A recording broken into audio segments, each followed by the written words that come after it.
இப்போ நீங்க பாத்துக்கிட்டு இருக்க இந்த வீடியோல பாத்தீங்கன்னா பனைமரத்தை பட்டாசு வச்சு கொளுத்திக்கிட்டு இருக்காங்க.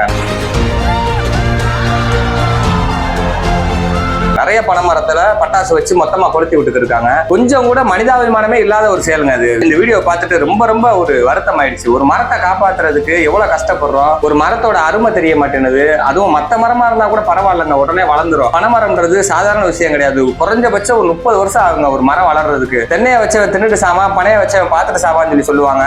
பனைமரத்தோட பயன் இன்னைக்கு இப்போ வைக்கிறவனுக்கு கிடைக்காது, அடுத்த தலைமுறைக்கு தான் அது கிடைக்கும். அப்படிப்பட்ட பனைமரத்தை வச்சு முன்னோர்கள் காப்பாத்திருக்காங்க அப்படின்னா அந்த மரத்தை காப்பாத்தனமே தவிர அந்த மரத்தை அழிக்க கூடாதுங்க. ஏன்னா ஒரு மரத்துல நீ அதை வெட்டி சாச்சிருந்தா கூட மனசாரி இருக்குங்க. பட்டாசு வச்சு கொளுத்துற அளவுக்கு என்ன இருக்கு, அதுல எத்தனை ஜீவராசிகள் அதுல வசிச்சிருக்கோம், எவ்வளவு பறவை இருந்திருக்கும், எவ்வளவு ஜீவன்கள் இருந்திருக்கும். அதை போய் ஒரு பட்டாசை வச்சு வேலையை கெடுத்து பணத்தையும் போட்டு பட்டாசு எப்படி அதுல ஒரு 10,000 ரூபாய் பட்டாசு இருக்குங்க. இருந்த எல்லா மரத்திலையும் பட்டாசு வச்சு கொளுத்திருக்காங்க. அப்போ மொத்தமா ஒரு 10,000 ரூபாய் செலவு பண்ணி அதை ஒரு வீடியோவா எடுத்து போட்டிருக்காங்க. பனைமரம்ன்றது சாதாரண விஷயம் இல்லைங்க. முந்தியெல்லாம் பாத்தீங்கன்னா வீடு கட்டுறதுக்கு பனஞ்சட்டம் தான் பயன்படுத்துவாங்க. நிறைய தச்சு வேலைகளுக்கு பனஞ்சட்டம் தான் பயன்படுத்துவாங்க. பனைமரத்துல இடி விழுந்து அது ஒரு மொட்டைப்பனை ஆயிடுச்சுன்னா கூட அந்த மரத்துல கூட கிளி பாத்தீங்கன்னா மொட்டைப்பனையில வாழும். அந்த மாதிரி அது எல்லா வகையிலும் பயனடையும். ஒரு பனைமரம் அழிஞ்சிருச்சு, ஒரு இடத்துல அழியுது அப்படின்னா அந்த மண் வாழ்றதுக்கு மனிதன் வாழவே தகுதி இல்லாத மண் ஆயிடும் அப்படின்றான். ஆனாதான் பனைமரமே அழியும் அப்படின்னு சொல்லுவாங்க. அது போக கம்மா கரைகள்ல பூரா பாத்தீங்கன்னா ஒரு தடுப்பா போட்டிருப்பாங்க. மண்ணோட வளத்தை பாதுகாக்கிறதுக்கும் மண் அரிப்பை பாதுகாக்கிறதுக்கும் இந்த பனைமரத்தை தான் பயன்படுத்தி இருப்பாங்க.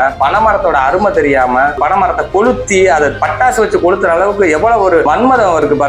இது என்ன காரணத்துக்கு விளையாட்டா பண்ணாங்களா இல்ல வீடியோக்காக பண்ணாங்களா, எதுக்காக பண்ணாங்கன்னு தெரியல. உண்மையிலே இந்த வீடியோ பண்ணவங்க இது மாதிரி அடுத்து பண்ணவே பண்ணாதீங்க. இது பெரிய தப்பு பண்ணிட்டீங்க. ஏன்னா ஒரு மரத்தை காப்பாத்துறதுக்கு எத்தனையோ இடங்கள்ல பாத்தீங்கன்னா ஒரு உயிரோட இருக்க மரத்தை அப்படியே வெட்டி எடுத்துட்டு போய் இன்னொரு இடத்துல ஷிஃப்டிங் பண்ணிக்கிட்டு இருக்காங்க. இப்போ கூட ஒரு வீடியோ வந்துச்சு, பிரபலமான யூடியூப் சேனல்ல ஒரு வீடியோ வந்துச்சு. ஒரு மரத்தை வெட்டுறதுக்கு முன்னாடி அங்க அந்த மரத்தை வெட்டி ஷிஃப்டிங் பண்றாங்க. அதுக்கு எல்லாருமே மன்னிப்பு கேட்டு அந்த மரத்தை மன்னிப்பு கேட்டு அந்த மரத்தை ஷிஃப்டிங் பண்றாங்க. அந்த மாதிரி இருக்கிற சூழ்நிலையில இந்த மாதிரி ஒரு வீடியோவெல்லாம் தயவு செஞ்சு பண்ணவே பண்ணாதீங்க. மரம் தேவை இருக்கு அப்படின்னா வெட்டி எடுங்க. அப்படி உங்களுக்கு தேவையில்ல அதை எடுக்க வேண்டியது இருக்கு அப்படின்னா யாரையாச்சும் கூப்பிட்டு அந்த மரம் தேவை இருக்கு அவங்களை கூப்பிட்டு சொன்னீங்கன்னா அவங்க வெட்டி அவங்க விறகுக்கு எடுத்துக்குவாங்க அல்லது வேற பயனுக்கு எடுத்துக்குவாங்க. அதை விட்டுட்டு இந்த மாதிரி ஒரு செயலை செய்யாதீங்க. மற்ற ஜீவராசிகளையும் துன்புறுத்தாதீங்க. அதுல எத்தனையோ ஒரு பனைமரத்துல நூற்றுக்கணக்கான ஆயிரக்கணக்கான பூச்சிகள்ல இருந்து நிறைய ஜீவராசிகள் இருந்திருக்கும். இது எல்லாத்தையும் நீங்க வெடியை வச்சு கொளுத்திட்டு நீங்க அதுல என்ன சந்தோஷம் உங்களுக்கு அடையிறீங்கன்னு தெரியல. இந்த மாதிரி தவறா செய்யாதீங்க.